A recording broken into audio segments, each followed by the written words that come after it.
ओम सौभाग्य लक्ष्मी नमः। जय माँ लक्ष्मी। शरद पूर्णिमा की आप सबको हार्दिक शुभकामनाएं। शरद पूर्णिमा के पर्व पर आज आपके चैनल पर शरद पूर्णिमा की पौराणिक कथा व आरती प्रस्तुत की जाएगी। उम्मीद करती हूँ कथा का पूरा फल लेने के लिए आप कथा को शुरू से लेकर अंत तक जरूर श्रवण करेंगे। जय माँ लक्ष्मी। प्राचीन समय में सृष्टि के आरंभ में रासमंडल के मध्य परमात्मा श्री कृष्ण के वाम भाग से भगवती राधा प्रकट हुई। वे भगवती लावण्य संपन्न तथा अत्यंत सुंदर थी। उनके चारों ओर वट वृक्ष सुशोभित थे। वे 12 वर्ष की सुंदरी की भांति दिख रही थी। सर्वदा स्थिर रहने वाले तारुण्य से संपन्न थी। श्वेत चंपा के पुष्प जैसे कांति वाली थी। उन मनोहारिणी देवी का दर्शन बड़ा ही सुखदायक था। उनका मुखमंडल शरद पूर्णिमा के करोड़ों चंद्रमाओं की प्रभा को तिरोहित कर रहा था और उनके नेत्र शरद ऋतु के मध्याह्नकालीन कमलों की शोभा को तिरस्कृत कर रहे थे। सर्वेश्वर श्री कृष्ण के साथ विराजमान रहने वाली वे देवी उनकी इच्छा से 2 रूपों में व्यक्त हो गई। वे दोनों ही देवियां अपने रूप, वर्ण, तेज, आयु, कांति, यश, वस्त्र, कृत्य, आभूषण, गुण, मुस्कान, अवलोकन, प्रेम तथा अनन्य विनय आदि में समान थी। उनके बाएं अंश से महालक्ष्मी आविर्भूत हुई तथा दाहिने अंश से राधिका स्वयं ही विद्यमान रही। पहले राधिका ने 2 भुजाओं वाले प्रातपर श्री कृष्ण को पति रूप से वर्ण किया। तत्पश्चात महालक्ष्मी ने भी उन्हीं मनोहर श्री कृष्ण को पति बनाने की इच्छा प्रकट की। तब उन्हें गौरव प्रदान करने की विचार से वे श्री कृष्ण भी 2 रूपों में हो गए। वे अपने दाहिने अंश से 2 भुजाधारी श्री कृष्ण बने रहे और बाएं अंश से 4 भुजाओं वाले श्री विष्णु जी बन गए। उसके बाद त्रिभुज श्री कृष्ण ने चतुर्भुज विष्णु को महालक्ष्मी समर्पित कर दी। जो भगवती अपनी स्नेहमयी दृष्टि से निरंतर विश्व की देखभाल करती रहती हैं, वे अत्यंत महत्वशालिनी होने के कारण महालक्ष्मी कही गई हैं। इस प्रकार 2 भुजाओं वाले श्री कृष्ण राधा के पति बने और चतुर्भुज श्री विष्णु महालक्ष्मी के पति हुए। शुद्ध सत्व स्वरूपिणी भगवती श्री राधा गोपों और गोपिकाओं से आवृत होकर अत्यंत शोभा पाने लगी और चतुर्भुज भगवान विष्णु लक्ष्मी के साथ वैकुंठ चले गए। प्रातपर श्री कृष्ण और श्री विष्णु वे दोनों ही समस्त अंशों में समान हैं। भगवती महालक्ष्मी योग बल से नाना रूपों में विराजमान हुई। वे ही भगवती परिपूर्णतम पूर्ण शुद्ध स्वरूपा महालक्ष्मी नाम से प्रसिद्ध हो संपूर्ण सौभाग्यों से संपन्न होकर वैकुंठ लोक में निवास करने लगी। वे प्रेम के कारण समस्त नारियों में प्रधान हुई। वे भगवती इंद्र की विभु स्वरूपा होकर स्वर्ग में स्वर्ग लक्ष्मी नाम से प्रसिद्ध हुई। वे पाताल में नागलक्ष्मी, राजाओं के यहाँ राजलक्ष्मी, गृहस्थों के घरों में गृह लक्ष्मी के रूप में अपनी कला के एक अंश से विराजमान हुई। सभी मंगलों का भी मंगल करने वाली वे भगवती लक्ष्मी गृहस्थों के लिए संपत्ति स्वरूपिणी है। वे गायों की जननी सुरभि तथा यज्ञ पत्नी दक्षिणा के रूप में भी प्रतिष्ठित हुई। वे महालक्ष्मी ही क्षीर सागर की कन्या के रूप में प्रकट हुई। वे कमलियों में श्री रूप से तथा चंद्रमा में शोभा रूप से विराजमान है और सूर्य मंडल इन्हीं से सुशोभित है। भूषण, रत्न, फल, जल, राजा, रानी, दिव्य स्त्री, ग्रह, सभी प्रकार के धान्य, वस्त्र, पवित्र स्थान, देव प्रतिमा, मंगल कलश, माणिक्य, मुक्ता, माला, श्रेष्ठ मणि, हीरा, दुग्ध, चंदन, वृक्षों की सुरमई शाखा तथा नवीन मेघ, इन सभी वस्तुओं में परम मनोहर महालक्ष्मी का ही अंश विद्यमान है। हे मुने, सर्वप्रथम भगवान नारायण ने वैकुंठ में उन भगवती महालक्ष्मी की पूजा की थी। दूसरी बार ब्रह्मा ने तथा तीसरी बार शंकर ने भक्ति पूर्वक उनकी पूजा की। भगवान विष्णु ने भारतवर्ष में क्षीर सागर में उन महालक्ष्मी की पूजा की। उसके बाद स्वयंभू मनु, सभी राजागण, श्रेष्ठ ऋषि, मुनीश्वर तथा सदाचारी गृहस्थ, इन सभी लोगों ने जगत में महालक्ष्मी की उपासना की। गंधर्वों तथा नाग आदि के द्वारा वे पाताल लोक में पूजित हुई। हे नारद, ब्रह्मा जी ने भाद्रपद के शुक्ल पक्ष की अष्टमी से प्रारंभ करके पक्ष पर्यंत भक्ति पूर्वक उनकी पूजा की। फिर तीनों लोकों में उनकी पूजा होने लगी। चैत्र, पोष तथा भाद्रपद मासों के पवित्र मंगलवार को विष्णु के द्वारा उनकी पूजा की गई। बाद में तीनों लोकों में सभी लोग भक्ति पूर्वक उनकी उपासना करने लगे। वर्ष के अंत में पोष की संक्रांति के अवसर पर मध्याह्न काल में मनु ने मंगल कलश पर आवाहन करके उनकी पूजा की। उसके बाद वे भगवती तीनों लोकों में पूज्य हो गई। इंद्र के द्वारा वे पूजित हुई। मंगल ने भी उन मंगलमयी भगवती की पूजा की। उसके बाद केदार, नील, सुबल, नल, ध्रुव, उत्तानपाद, शक्र, बलि, कश्यप, दक्ष, कर्दम, विवस्वान, प्रियव्रत, चंद्र, कुबेर, वायु, यम, अग्नि और वरुण ने उनकी उपासना की। इस प्रकार समस्त ऐश्वर्यों की अधिष्ठात्री देवी तथा समग्र संपदाओं की विग्रह स्वरूपिणी वे भगवती महालक्ष्मी सर्वत्र सब लोगों द्वारा सदा पूजित तथा वंदित हुई। नारद जी ने श्री नारायण से पूछा, हे भगवान, वे श्रेष्ठ महालक्ष्मी भगवान नारायण की प्रिया होकर वैकुंठ में निवास करती हैं। वे सनातनी भगवती वैकुंठ की अधिष्ठात्री देवी है। वे महालक्ष्मी पूर्व काल में पृथ्वी लोक में सिंधु की पुत्री कैसे बनी और सर्वप्रथम किसके द्वारा उनकी स्तुति की गई, वे सब मुझे बताइए। श्री नारायण बोले, हे नारद, पूर्व काल में दुर्वासा के शाप के कारण इंद्र श्री विहीन हो गए और संपूर्ण देव समुदाय मृत्यु लोक में भटकने लगा। हे नारद, तब कुपित लक्ष्मी ने स्वर्ग का परित्याग करके अत्यंत दुखित हो वैकुंठ लोक पहुंचकर वहां महालक्ष्मी में अपने को विलीन कर लिया। उस समय शोक से संतप्त सभी देवता ब्रह्मा की सभा में गए और वहां से ब्रह्मा जी को आगे करके वैकुंठ लोक को गए। वहां पर सभी देवताओं ने भगवान नारायण श्री विष्णु की शरण ग्रहण की। उस समय अत्यंत दीनता युक्त सभी देवताओं के कंठ, ओठ और तालु सूख गए थे। तब पुराण पुरुष भगवान श्री हरि की आज्ञा से वे सर्व संपत्ति स्वरूपा लक्ष्मी अपनी कला से सिंधु की कन्या हुई थी।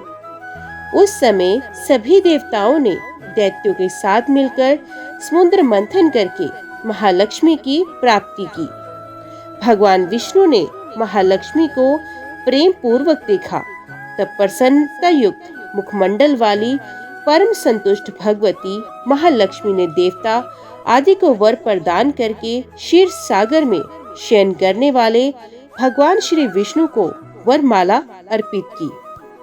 हे नारद, देवताओं ने असुरों के द्वारा अपहृत किया गया अपना राज्य पुण्य प्राप्त किया। तत्पश्चात उन भगवती महालक्ष्मी की भली भांति पूजा करके वे देवता सब प्रकार से विपत्ति रहित हो गए। नारद जी बोले, हे ब्राह्मण, पूर्व काल में ब्रह्मनिष्ठ तथा तत्वज्ञानी मुनिश्रेष्ठ दुर्वासा ने कब, क्यों और किस अपराध के कारण इंद्र को शाप दिया था, उन देवता आदि ने किस रूप से समुद्र का मंथन किया, किस स्तोत्र से प्रसन्न होकर भगवती लक्ष्मी इंद्र के समक्ष प्रकट हुई और उन दोनों के बीच क्या संवाद हुआ, हे प्रभु ये सब आप मुझे बताए। श्री नारायण जी बोले, हे नारद, प्राचीन काल की बात है। तीनों लोकों के अधिपति इंद्र मधुपान से परमत्त और कामस्त होकर रंभा के साथ एकांत में विहार कर रहे थे। उस कामुकी अप्सरा के साथ क्रीड़ा करने से उनका मन मोहित हो गया था। इस प्रकार कामदेव से मथित मन वाले वे इंद्र उसी महावन में स्थित हो गए। उसी समय इंद्र ने वैकुंठ धाम से कैलाश पर्वत की ओर जाते हुए महर्षि दुर्वासा को देखा। उनका शरीर ब्रह्म तेज से देदीप्यमान था। ऐश्वर्य संपन्न वे ग्रीष्म ऋतु के मध्याह्न कालीन हजारों सूर्यों की प्रभा से युक्त थे। उनका अत्यंत स्वच्छ जटाजूट प्रतप्त स्वर्ण के समान प्रकाशमान था। वे श्वेत वर्ण का यज्ञोपवीत धारण किए हुए थे। उन्होंने अपने हाथों में चीर, दंड तथा कमंडलू धारण कर रखा था। वे अपने ललाट पर चंद्रमा के समान प्रतीत होने वाला अत्यंत उज्जवल तिलक धारण किए हुए थे। वेद वेदांग के पारागामी लाखों शिष्य उनके साथ विद्यमान थे। उन्हें देखकर अति प्रमत्त इंद्र ने सर झुकाकर मुनि तथा शिष्य वर्ग को प्रणाम किया और प्रसन्न होकर उनकी स्तुति की। तब शिष्यों सहित मुनि दुर्वासा ने इंद्र को शुभाशीष दिया। साथ ही उन्होंने भगवान विष्णु द्वारा प्रदान किया गया परम मनोहर पारिजात पुष्प भी उन्हें समर्पित किया। तब बुढ़ापा, रोग, मृत्यु तथा शोक का नाश करने वाले और मोक्ष प्रदान करने वाले उस पुष्प को लेकर राज्य संपदा से मदोमत इंद्र ने उसे ऐरावत हाथी के मस्तक पर फेंक दिया। उस पुष्प का स्पर्श होते ही वे ऐरावत हाथी रूप, गुण, तेज तथा आयु में अकस्मात भगवान विष्णु के तुल्य हो गया। तब इंद्र को छोड़कर वे गजराज घोर वन में चला गया। हे मुने, अपने तेजो बल से संपन्न इंद्र उस ऐरावत को रोक पाने में समर्थ नहीं हो सके। इंद्र ने उस पुष्प का तिरस्कार किया है। ऐसा जानकर मुनीश्वर दुर्वासा अत्यंत कुपित हो उठे और रोष में आकर उन्हें शाप देते हुए कहने लगे। मुनि बोले, अरे राजश्री के अभिमान से प्रमत्त होकर तुम मेरा अपमान क्यों कर रहे हो? मेरे द्वारा दिए गए पुष्प को तुमने गर्वित होकर हाथी के मस्तक पर फेंक दिया। श्री विष्णु को समर्पित किए हुए नैवेद्य, फल तथा जल के प्राप्त होते ही उनका उपभोग कर लेना चाहिए। उनका त्याग करने से वे ब्रह्म हत्या के पाप का भागी होता है। जो मनुष्य सौभाग्य से प्राप्त हुए भगवान विष्णु के पावन नैवेद्य का त्याग करता है, वे श्री, बुद्धि तथा राज्य इन सब से वंचित हो जाता है। जो भक्त श्री विष्णु के लिए अर्पित किए गए नैवेद्य को पाते ही उसे ग्रहण कर लेता है, वे अपने 100 पूर्वजों का उद्धार करके स्वयं जीवन मुक्त हो जाता है। जो मनुष्य प्रतिदिन भगवान श्री हरि के नैवेद्य को ग्रहण करके उन्हें प्रणाम करता है तथा भक्ति पूर्वक उनका पूजन एवं स्तवन करता है, वे भगवान विष्णु के समान हो जाता है। हे मूर्ख, उसका स्पर्श करके चलने वाली वायु का संयोग पाकर तीर्थ समुदाय शीघ्र ही शुद्ध हो जाता है और उसकी चरण रज से पृथ्वी शीघ्र ही पवित्र हो जाती है। भगवान श्री हरि को भोग ना लगाया हुआ अन्न व्यभिचारिणी स्त्री, पति पुत्रहीन स्त्री तथा शूद्र के श्रद्धान के समान व्यर्थ होता है और वे मांस भक्षण के समान है।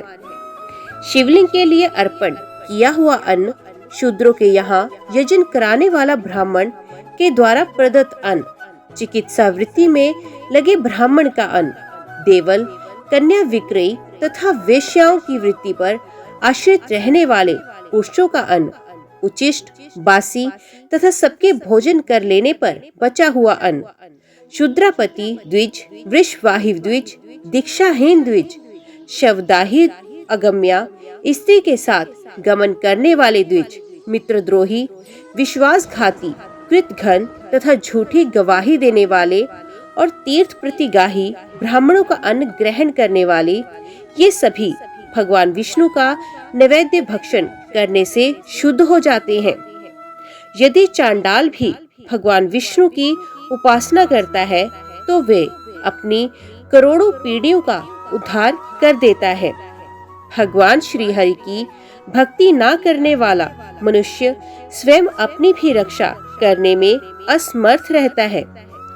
यदि कोई मनुष्य अनजाने में ही भगवान श्री विष्णु का नैवेद्य ग्रहण कर लेता है, वे अपने 7 जन्मों के अर्जित पापों से मुक्त हो जाता है। इसमें संदेह नहीं है। जो ज्ञान पूर्वक भक्ति के साथ भगवान विष्णु का नैवेद्य ग्रहण करता है, वे तो करोड़ों जन्मों के अर्जित पापों से मुक्त हो जाता है। ये निश्चित है। हे इंद्र, तुमने जो अभिमानवश इस पारिजात पुष्प को हाथी के मस्तक पर फेंक दिया है, इस अपराध के कारण लक्ष्मी जी तुम लोगों का परित्याग करके भगवान श्री हरि के लोक में चली जाए। मैं नारायण का भक्त हूँ। मैं देवता, ब्रह्मा, काल, मृत्यु तथा जरा से भी भयभीत नहीं होता, तो फिर अन्य किन लोगों से भय करूं? हे इंद्र, तुम्हारे पिता प्रजापति कश्यप और गुरु बृहस्पति मुझ निशंका का क्या कर लेंगे? ये पारिजात पुष्प जिसके सर पर रहता है, उसकी पूजा श्रेष्ठ मानी जाती है। ये सुनकर देवराज इंद्र मुनि दुर्वासा के चरण पकड़कर शोक संतप्त तथा भय से व्याकुल हो उच्च स्वर से रोने लगे और उनसे कहने लगे, हे प्रभु, आपने मुझे अत्यंत उचित शाप दिया है, क्योंकि ये माया का नाश कर देने वाला है। मैं अपनी अपहृत संपत्ति की याचना नहीं कर रहा। आप मुझे कुछ ज्ञान उपदेश दीजिए। ऐश्वर्य संपत्ति विपत्तियों का बीज रूप है, ज्ञान का आस्वादन कर देने वाला है, मुक्ति मार्ग का कुठार है तथा भक्ति में व्यवधान उत्पन्न करने वाला है। मुनि बोले, ये ऐश्वर्य जन्म, मृत्यु, जरा, शोक और रोग के बीज का महान अंकुर है। संपत्ति के घोर अंधकार से अंधा बना हुआ मानव मुक्ति का मार्ग नहीं देख पाता। हे इंद्र, जो मूर्ख संपत्ति से उन्मत्त है, उसको वास्तव में मदिरा पान से भी प्रमत्त समझना चाहिए। बंधु बांधव उसे बंधु समझकर सदा घेरे रहते हैं। संपत्ति के मद में उन्मत्त वे व्यक्ति विषयांत, विभल, महाकामी और राजसिक होकर सात्विक मार्ग का अवलोकन नहीं कर पाता। विषयांत भी राजस तथा तामस भेद से 2 प्रकार का बताया गया है। शास्त्र ज्ञान से हीन व्यक्ति को तामस तथा शास्त्रज्ञ को राजस कहा गया है। हे सुरश्रेष्ठ, शास्त्र भी 2 प्रकार के मार्ग दिखलाता है। एक संस्कृति का हेतु है तथा दूसरा निर्वृत्ति का कारण कहा गया है। पहले प्रवृत्ति बीज रूपी दुखमय मार्ग पर सभी प्राणी स्वच्छंद तथा प्रसन्न होकर निर्विरोध भाव से निरंतर चलते रहते हैं। जैसे मधु के लोभ से भोरा अत्यंत सुख मानकर कलेश के साथ पुष्पों पर आता है, वैसे ही मनुष्य परिणाम में विनाश के बीज रूप तथा जन्म, मृत्यु, जरा के आश्रय स्वरूप इस प्रवृत्ति मार्ग पर अग्रसर होता है। प्रसन्नता पूर्वक अनेक जन्मों तक अपने किए कर्म के परिणाम स्वरूप नाना प्रकार की योनियों में भ्रमण करने के पश्चात भगवान की कृपा से ही सैकड़ों तथा हजारों प्राणियों में से कोई विरला ही संसार सागर से पार करने वाले सत्संग को प्राप्त कर पाता है। जब कोई साधु तत्व ज्ञानी रूप दीपक से उसे मुक्ति मार्ग दिखा देता है, तब संसार बंधन को तोड़ने के लिए जीव प्रयत्न करने लगता है। अनेक जन्मों में किए गए तप तथा उपवास से जब मानव का पुण्य उदय होता है, तब वे निर्विघ्न तथा परम सुखप्रद मुक्ति मार्ग को प्राप्त करता है। हे इंद्र, तुम जो बात पूछ रहे हो उसे मैंने गुरु के मुख से सुना है। हे ब्राह्मण, मुनि दुर्वासा का ये वचन सुनकर देवराज इंद्र राग रहित हो गए और उनके हृदय में दिनों दिन वैराग्य की भावना बढ़ने लगी। तत्पश्चात मुनि के स्थान से अपने भवन पहुंचकर इंद्र ने देखा कि अमरावतीपुरी दैत्यों तथा असुरों से भरी हुई है। चारों ओर भय व्याप्त है, सर्वत्र विषमता तथा उपद्रव की स्थिति है। कहीं किसी के पुत्र तथा बंधु बांधव नहीं थे, कहीं किसी के माता पिता और स्त्री आदि ने उसका साथ छोड़ दिया है। चारों ओर हलचल मची हुई है तथा संपूर्ण नगरी शत्रुओं से पूर्णता आक्रांत है। उस अमरावती को इस स्थिति में देखकर इंद्र देवगुरु बृहस्पति के पास गए। मंदाकिनी नदी के तट पर पहुंचकर देवराज इंद्र ने देखा कि गुरुदेव बृहस्पति पूर्व की ओर सूर्य के अभिमुख हो गंगाजल में खड़े होकर सर्वतोमुख परब्रह्म परमात्मा का ध्यान कर रहे हैं और पुलकित तथा प्रसन्नता युक्त उनके नेत्रों से अश्रु गिर रहे हैं। परम श्रेष्ठ, आदरणीय, धर्मनिष्ठ श्रेष्ठ जनों द्वारा सेवित बंधु वर्गों में अति महान, ज्ञानियों में श्रेष्ठ, भाई बंधुओं में ज्येष्ठ तथा देव शत्रु के लिए अनिष्टकारी गुरु बृहस्पति को जप करते हुए देखकर सुरेश्वर इंद्र वहीं पर स्थित हो गए। एक प्रहर के बाद गुरु को ध्यान से उपरत देखकर इंद्र ने उन्हें प्रणाम किया। तत्पश्चात उनके चरण कमल में मस्तक झुकाकर इंद्र उच्च स्वर से बार बार विलाप करने लगे। देवराज इंद्र ने गुरु बृहस्पति से दुर्वासा के द्वारा प्रदत्त शाप आदि से संबंधित सारा वृत्तांत, वर की उपलब्धि, दुर्वासा से अत्यंत दुर्लभ ज्ञान की प्राप्ति और शत्रुओं से आक्रांत अपनी नगरी के विषय में सभी बातें क्रम से कही। अपने शिष्य इंद्र की बात सुनकर क्रोध से लाल नेत्रों वाले परम बुद्धिमान तथा वक्ताओं में श्रेष्ठ बृहस्पति इस प्रकार कहने लगे। हे सुरश्रेष्ठ, मैंने सब कुछ सुन लिया, मत रो, मेरी बात सुनो। नितज्ञ पुरुष विपत्ति काल में कभी भी घबराता नहीं, क्योंकि संपत्ति अथवा विपत्ति नश्वर है। ये दोनों ही श्रम साध्य है। संपत्ति अथवा विपत्ति अपने पूर्व जन्म में किए गए कर्म का फल है और उन्हीं के अधीन होकर कर्ता को स्वयं फल भोगना पड़ता है। संपूर्ण प्राणियों के लिए प्रत्येक जन्म में यही स्थिति है, जो चक्र मंडल की भांति निरंतर आती जाती रहती है। अत इस विषय में चिंता की क्या आवश्यकता है। ऐसा कहा गया है कि संपूर्ण भारत में अपने द्वारा किए गए कर्म का फल भोगना ही पड़ता है। शुभ अथवा अशुभ जो कुछ भी कर्म मनुष्य करता है वह उसे भोगता ही है। सैकड़ों करोड़ों कल्प बीत जाने के बाद भी बिना भोगे हुए कर्मों का क्षय नहीं होता। अपने किए हुए शुभाशुभ कर्म का फल अवश्य भोगना पड़ता है। ऐसा परमात्मा श्री कृष्ण ने ब्रह्मा जी को संबोधित करके सामवेद की शाखा में कहा है। किए हुए संपूर्ण कर्मों का भाग शेष रह जाने पर उन प्राणियों का कर्मानुसार भारतवर्ष में अथवा अन्यंत्र जन्म में होता है। प्राणी कर्म से ही ब्रह्मशाप, कर्म से ही शुभाशीषवाद, कर्म से ही महालक्ष्मी और कर्म से ही दरिद्रता प्राप्त करता है।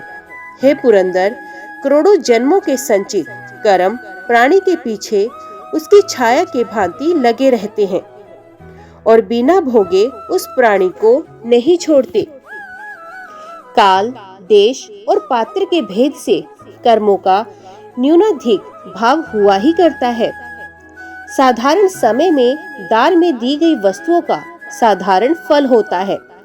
यदि किसी विशेष पुण्य दिन में कोई वस्तु दान में दी जाती है तो उसका फल साधारण दिन की अपेक्षा करोड़ों गुना, उससे भी अधिक या असंख्य गुना प्राप्त होता है। उसी प्रकार हे इंद्रदेव, साधारण स्थान में दान में दी गई वस्तु का साधारण पुण्य होता है, किंतु देश भेद के अनुसार किसी विशेष ध्यान में दान का फल करोड़ गुना या उससे भी अधिक असंख्य गुना हो जाता है।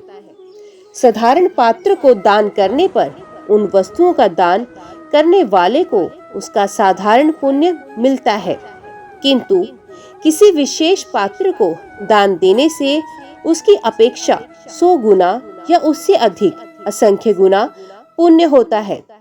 जैसे क्षेत्र भेद से भिन्न भिन्न खेतों में बीज बोने पर किसानों के लिए कम या अधिक धान्य उत्पन्न होते हैं, वैसे ही पात्र भेद से दान देने पर दाता न्यूनाधिक फल प्राप्त करता है।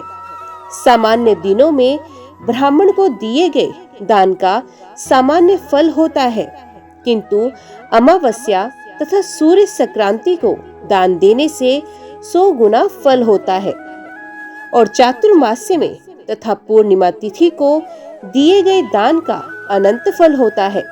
चंद्र ग्रहण के अवसर पर दान देने से करोड़ गुना फल प्राप्त होता है तथा सूर्य ग्रहण के समय पर दिए गए दान का फल उससे भी 10 गुना होता है। अक्षय तृतीया को दिया गया दान अक्षय होता है और उसका अनंत फल कहा गया है। इसी प्रकार अन्य पर्व दिनों में भी फलों की अधिकता हो जाती है। जिस प्रकार दान के फल में आधिक्य हो जाता है, उसी प्रकार स्नान, जप तथा अन्य पुण्य कर्मों में भी होता है। मनुष्यों के लिए कर्म फल के विषय में इसी प्रकार सर्वत्र समझना चाहिए। जिस प्रकार पृथ्वी लोक में कुंभकार दंड, चक्र, श्राव और भ्रमण के द्वारा मिट्टी से कुंभ का निर्माण करता है, उसी प्रकार विधाता कर्म सूत्र से प्राणियों को फल प्रदान करते हैं। अतः हे देवराज, जिनकी आज्ञा से इस जगत की सृष्टि हुई है, उन भगवान नारायण की आप आराधना कीजिए। वे भगवान नारायण त्रिलोकी में विधाता के भी विधाता, पालन करने वाले के भी पालक, सृष्टि करने वाले के भी सृष्टा, संहार करने वाले के भी संहारक और कालों के भी काल हैं।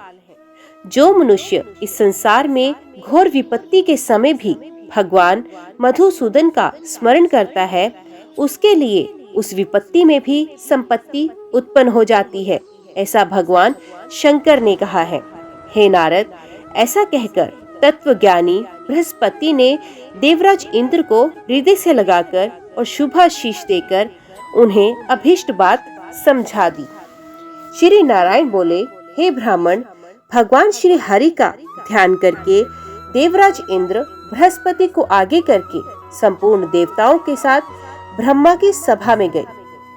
इंद्र समेत सभी देवताओं ने गुरु बृहस्पति के साथ शीघ्र ही ब्रह्मलोक को जाकर पद्मयोनि ब्रह्मा जी का दर्शन करके उन्हें प्रणाम किया। तत्पश्चात देवगुरु बृहस्पति ने ब्रह्मा जी से सारा वृतांत कहा। उसे सुनकर ब्रह्मा जी हंस करके देवराज इंद्र से कहने लगे, हे वत्स, तुम मेरे वंश में उत्पन्न हुए हो और मेरे बुद्धिमान परपौत्र हो। इसके अतिरिक्त बृहस्पति के शिष्य हो और स्वयं देवताओं के स्वामी भी हो। परम प्रतापी तथा विष्णु भक्त दक्ष प्रजापति तुम्हारे नाना है। जिसके तीनों कुल पवित्र हो, वे पुरुष अहंकारी कैसे हो सकता है? जिसकी माता पतिव्रता, पिता शुद्ध स्वरूप और नाना तथा मामा जितेंद्रिय हो, वे अहंकार युक्त कैसे हो सकता है? पिता के दोष, नाना के दोष और गुरु के दोष, इन्हीं 3 दोषों से ही मनुष्य भगवान श्री हरि का द्रोही हो जाता है। सभी को अंतरात्मा भगवान श्री हरि सभी प्राणियों के शरीर में विराजमान रहते हैं।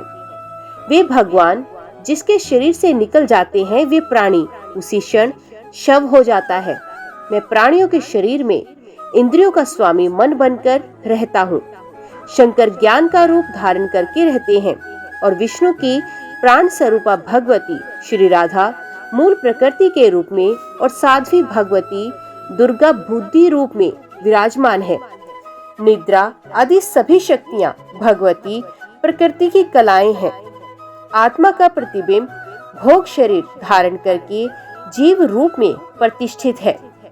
शरीर के स्वामी रूप आत्मा के देह से निकल जाने पर ये सब उसी के साथ तुरंत उसी प्रकार चले जाते हैं जैसे मार्ग में चलते हुए राजा के पीछे पीछे उसके अनुचर आदि चलते हैं। मैं शिव, शेषनाग, विष्णु, धर्म, महाविराट तथा तुम सब लोग जिनके अंश तथा भक्त हो, उन्हीं भगवान श्री कृष्ण के पवित्र पुष्प का तुमने अपमान किया।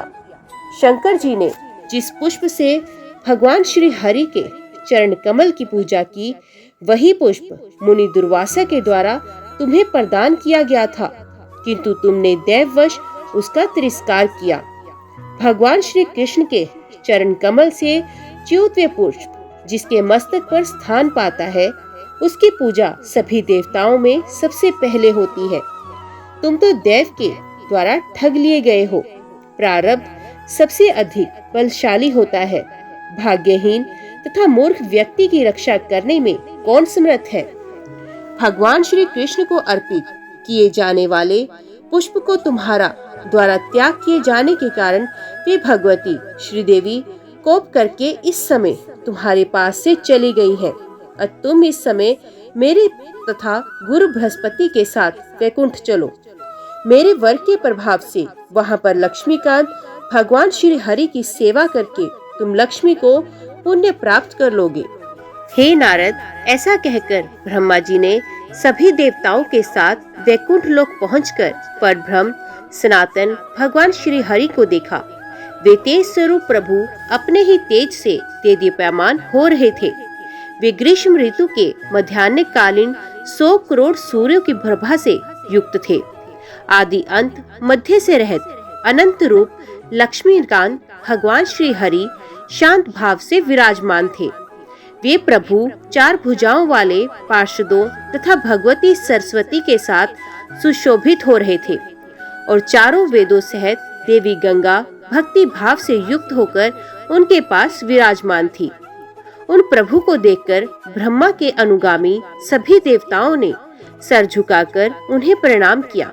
भक्ति तथा विनय से युक्त होकर देवताओं ने नेत्रों में आंसू भरकर उन परमेश्वर की स्तुति की। तत्पश्चात स्वयं ब्रह्मा जी ने हाथ जोड़कर भगवान श्री हरि से सारा वृत्तांत कहा। अपने अधिकार से वंचित सभी देवता उस समय रो रहे थे। उन भगवान श्री हरि ने देखा कि सभी देवगण विपत्ति से ग्रस्त, भय से व्याकुल, रत्न तथा आभूषणों से विहीन, वाहन आदि से रहित, शोभा शून्य, श्रीहीन, निस्तेज तथा अत्यंत भयग्रस्त हैं।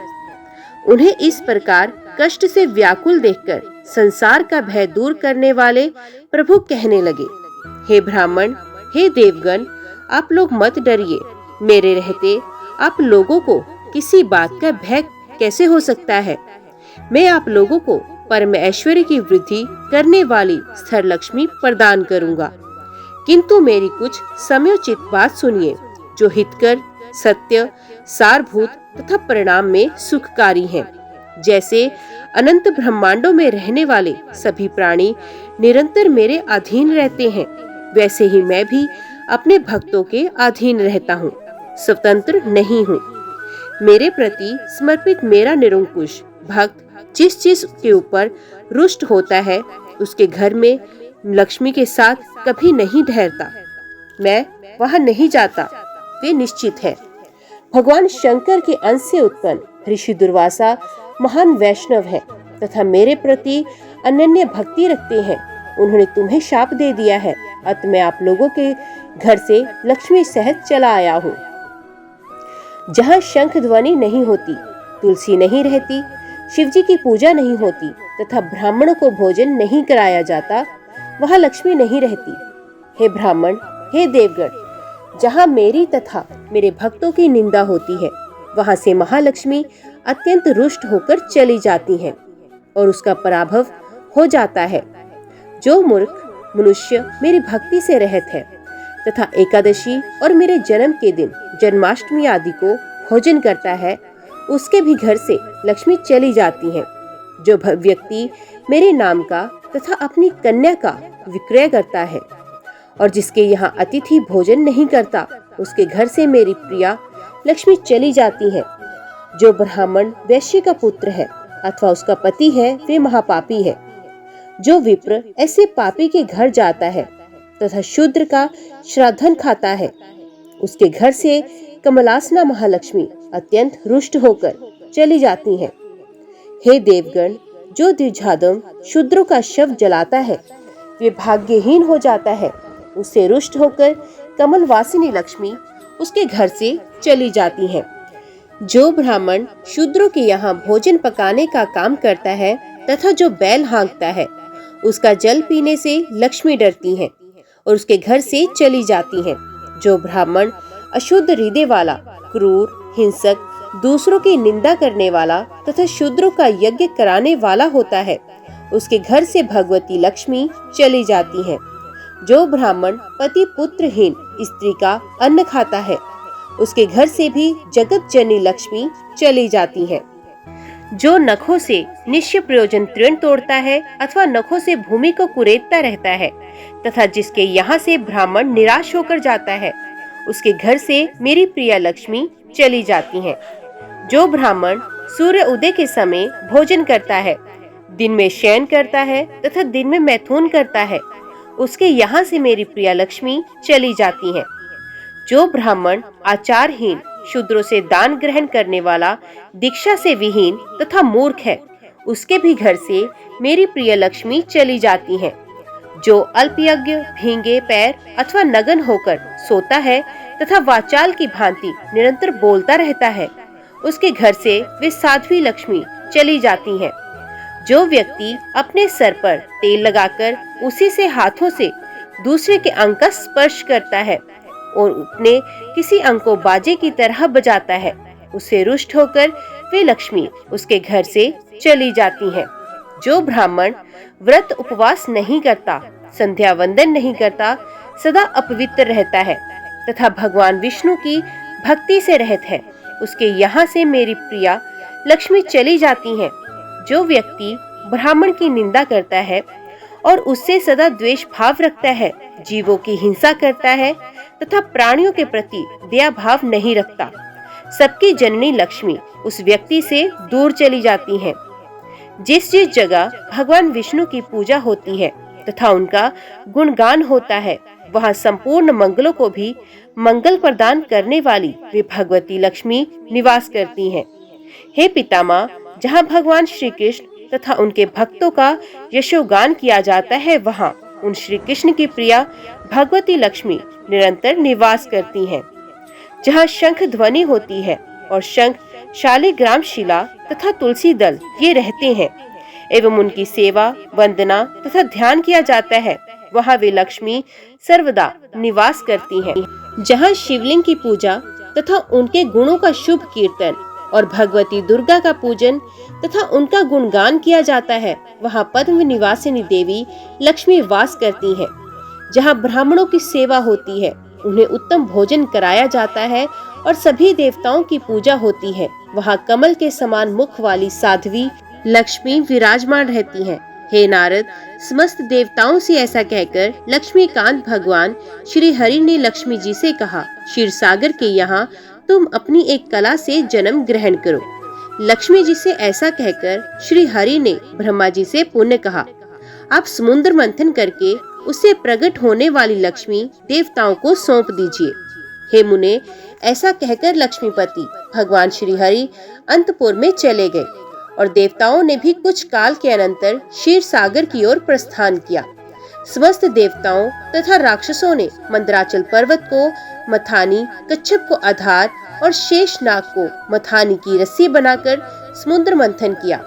उसके परिणाम स्वरूप उन्हें धनवंतरी, अमृत, इच्छित उच्च सेवा नामक अश्व, अनेक विध रत्न, हाथियों में रत्न स्वरूप ऐरावत, लक्ष्मी, सुदर्शन चक्र और वनमाला आदि प्राप्त हुए। हे मुने, तो विष्णु प्रायणा साध्वी लक्ष्मी ने वे वनमाला क्षीर सागर में शयन करने वाले मनोहर सर्वेश्वर श्री विष्णु को समर्पित की। तत्पश्चात ब्रह्मा, शिव तथा देवताओं के द्वारा पूजा तथा स्तुति किए जाने पर भगवती लक्ष्मी ने देवताओं के भवन पर अपनी कृपा दृष्टि डाली। फलस्वरूप वे देवगण मुनि दुर्वासा के शाप से मुक्त हो गए। हे नारद, इस प्रकार महालक्ष्मी के अनुग्रह तथा वरदान से उन देवताओं ने दैत्यों के द्वारा अधिकृत किए गए तथा भयंकर बना दिए गए अपने राज्य को पुण्य प्राप्त किया। ओम सौभाग्य लक्ष्मी नमः। जय श्री लक्ष्मी नारायण। आज की वीडियो में इतना ही। उम्मीद करती हूँ कथा व आरती आपको पसंद आई होगी। वीडियो पसंद आई हो तो वीडियो को शेयर, कमेंट व लाइक जरूर कीजिएगा। कमेंट बॉक्स में जय माँ लक्ष्मी लिखकर अपने सुझाव और अपनी हाजिरी जरूर दीजिएगा। तो मिलते हैं अगली कथा अगली वीडियो के साथ। तब तक के लिए देखते व सुनते रहिए। जय माँ कंजक, जय माता दी।